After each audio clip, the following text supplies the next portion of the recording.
Hello everybody, we are discussing breaking news. Jussie Smollett sentenced to jail for staging hate crime. Watch this report, share with your friends, and we're coming with a lot more to share in this video.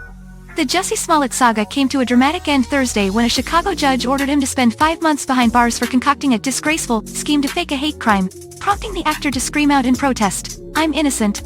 I could have said I was guilty a long time ago," Smollett bellowed as he was led away in handcuffs and remanded into custody.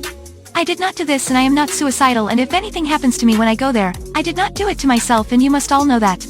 Before handing down his sentence, Judge James Lynn asked Smollett if he'd like to say anything, but he declined, with his attorney Nenye Uche explaining he advised against it because of their plans to appeal the conviction. But following a lengthy monologue from Lynn, who excoriated Smollett for pretending to be a hate crime victim, Smollett started shouting to the court when he learned he'd be going to jail, appearing to imply there was some kind of conspiracy against him. "I am not suicidal, I am innocent, and I'm not suicidal. If I did this, then it means that I shoved my fist in the fears of Black Americans in this country for over 400 years and the fears of the LGBTQ community," Smollett shouted. "Your Honor, I respect you and I respect your decision, but I did not do this and I am not suicidal. If anything happens to me when I go in there, I did not do it to myself, and you must all know that." Lynn sentenced Smollett to 30 months of probation, the first 5 of which he must spend in the Cook County Jail, and ordered him to pay the city of Chicago $120,000 in restitution and a $25,000 fine after he was found guilty on 5 counts of felony disorderly conduct following his 8-day trial late last year. As he delivered his sentence, Lynn called the actor a disgrace, and said his performance during the trial, in which he testified on his own behalf, was pure perjury. "You're not the victim of a racist hate crime. You're not the victim of a homophobic hate crime. You're just a charlatan pretending to be the victim of a hate crime, and that's shameful especially," Lynn told the court.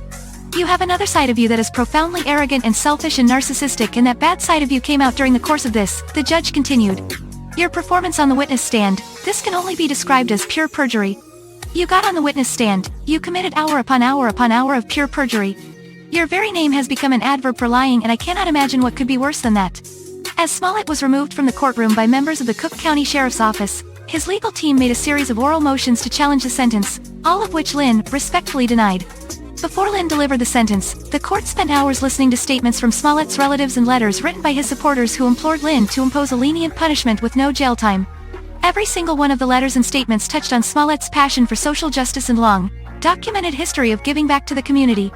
"I knew that Jussie Smollett grew up knowing to be sensitive towards matters of racial discrimination. He's been doing this all his life. He doesn't just talk the talk, he's walking the walk," Lynn said. "For you now to sit here convicted of hoaxing hate crimes, racial hate crimes, homophobic hate crimes, the hypocrisy is just astounding. You know better than anybody else these are serious matters.